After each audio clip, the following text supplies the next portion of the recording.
Perjalanan untuk menuntaskan rasa penasaran dan keingintahuanku tentang Batavia dimulai dari sebuah menara kuno yang masih berdiri kokoh, dibangun sejak tahun 1839 oleh pemerintahan Belanda. Menara yang memiliki tinggi 12 meter ini dulunya digunakan sebagai menara pemantau kapal yang keluar masuk kota Batavia atau yang sekarang kita kenal sebagai kota Jakarta. Ini dia, Menara Syah Bandar. Menara Syah Bandar termasuk bangunan bersejarah yang masih berada di dalam kawasan Museum Bahari. Nah, ini pemandangan dari atas Menara Syah Bandar ya. Nah, di seberang sana itu Museum Bahari. Nanti kita ke sana setelah dari sini.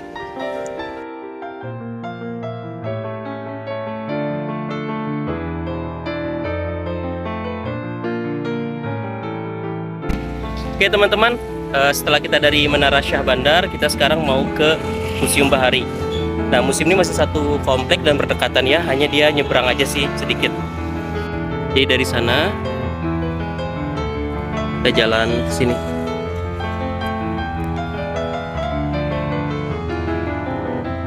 Pada video kali ini, Museum Bahari akan jadi langkah permulaan untuk mencari jejak reruntuhan dari tembok Batavia. Tembok bersejarah yang dahulu menjadi benteng yang mengelilingi kota Batavia. Halo teman-teman, jadi sekarang saya ada di Museum Bahari, yang mana dulunya museum ini merupakan gudang rempah-rempahnya VOC gitu ya. Nah, tadi juga sempat nanya sama penjaga di bawah. Jadi saya tuh sebenarnya penasaran sama tembok Batavia gitu kan. Kalau menurut informasi yang didapat bahwa ini benteng ini merupakan bagian dari sisa-sisa tembok Batavia gitu. Jadi ini benteng pembatas kota gitu, dan di luar sana ini berarti sudah di luar kota nih, di luar sana. Dan zaman dahulu ini tuh laut atau muara Sungai Ciliwung ya, sudah menghadap laut. Cuma kalau sekarang kan sudah banyak pemukiman gitu ya. Jadi memang tujuan utama saya datang ke sini sih lebih kepada penasaran soal sejarahnya kota Batavia gitu, dan pengen banget tahu gitu sisa-sisa tembok peninggalan. Dan ini keren sih. Nah, ini dia teman-teman, jadi ini merupakan bagian dari sisa tembok kota Batavia gitu, yang tadi saya bilang bahwa ini batas antara kota Batavia dan luar kota Batavia. Jadi dahulu nih ini bagian sini merupakan luar kota Batavia, dan jalur ini merupakan tempat para tentara VOC gitu ya, berjaga-jaga gitu. Biasanya kalau ada orang atau ada musuh gitu yang berada di depan sana, itu langsung ditembak gitu kalau misalkan mereka mendekat ke sini gitu. Kita jalan terus ke sana ya. Kayak nggak sih teman-teman kalau kita melintas ke abad 18 ya, di tahun 1600 dan 1700 gitu, dimana ini merupakan bagian dari benteng tembok Batavia gitu ya. Jadi kalau para tentaranya di sini dia berjaga-jaga gitu ya. Terus di sini ada ruang untuk bersembunyinya gitu. Nah, di dalam sini ini menjadi tempat para tentara untuk mengintai apakah ada musuh atau tidak gitu ya.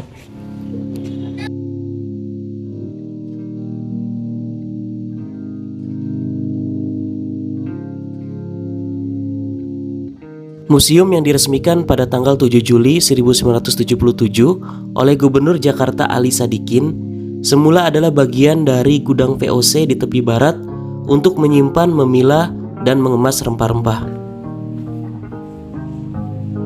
Nah, di sini ruang diorama, ruang bangsa yang ada di Batavia. Jadi kayaknya di ruangan ini itu museum untuk orang-orang yang pernah singgah di Batavia. Betul di sini. Ya. Jadi memang jauh di masa lalu bahwa orang-orang kita gitu ya, orang-orang Nusantara itu sudah sering berhubungan dengan bangsa-bangsa luar gitu. Ini orang-orang Arab gitu ya, penyiar agama Islam.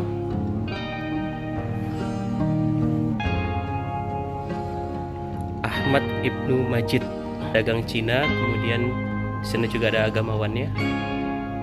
Datanglah para layar dari Eropa, dan ini awal dimulainya penjajahan di bangsa kita gitu ya.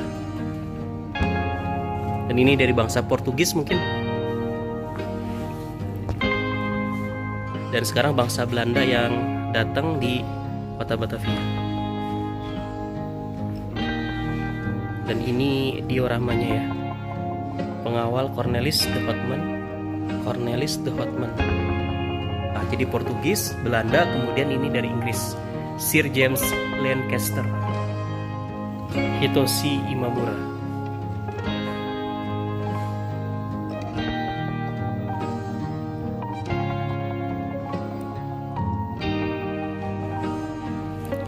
Oh, dan ini contoh ya, replika rempah-rempah yang pada saat itu diperebutkan oleh berbagai bangsa gitu, terutama di bangsa Eropa. Padahal ini ya, ini kayak semacam bumbu dapur gitu. Tapi zaman dahulu ini jadi perebutan antar bangsa gitu, sampai mendorong bangsa-bangsa di Eropa untuk menjajah gitu. Yang akrab kita kenal tiap hari ada ketumbar gitu ya, asam Jawa, ada mahoni, kemiri, kapulaga, pala, kedaung, lada, kunyit,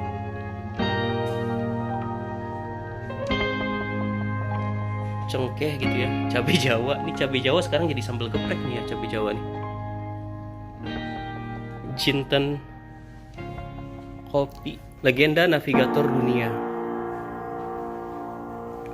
Marco Polo, Ibnu Batuta, Laksamana Cheng Ho, Jan Huygens, Ferdinand Magellan. Ya ampun, nama-nama ini kan nama-nama yang sering kita kenal ya waktu belajar sejarah di sekolah. Kenapa waktu sekolah nggak kesini nih? Fathahillah. Nah, ini kan yang jadi apa? Nama Museum Fathahillah di Kota Tua. William Blake, Abel Tasman. Abel Tasman ini penemu benua Australia kalau nggak salah ya. Pulau Tasmania di Australia itu ya. Laksamana Malahayati.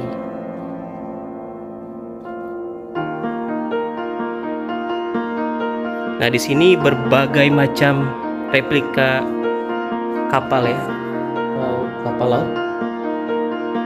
Nenek moyangku seorang pelaut, benar lagunya deh. Jadi memang bangsa kita tuh dikenal dengan bangsa pelaut ya dulu ya. Jadi di sini berbagai macam jenis kapal. Ini replikanya mungkin, aslinya mungkin lebih besar dari ini ya. Kapal Jayapura 2. Ini kapal paling besar nih.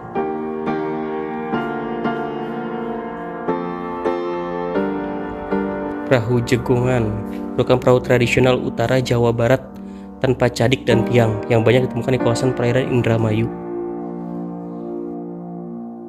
Setelah berkeliling di museum ini, perlahan pikiran saya mulai terbawa kepada bayangan era bajak laut One Piece. Bukan ya. Saya membayangkan zaman di mana sebuah bangsa yang mampu menaklukkan dan menguasai lautan, maka mereka yang bisa berkuasa saat itu. Setelah ini, saya akan coba menelusuri lebih lanjut sisa reruntuhan dari tembok Batavia. Bermodalkan sedikit pengetahuan dan hanya mengandalkan rasa penasaran, perjalanan ini akan masih terus berlanjut.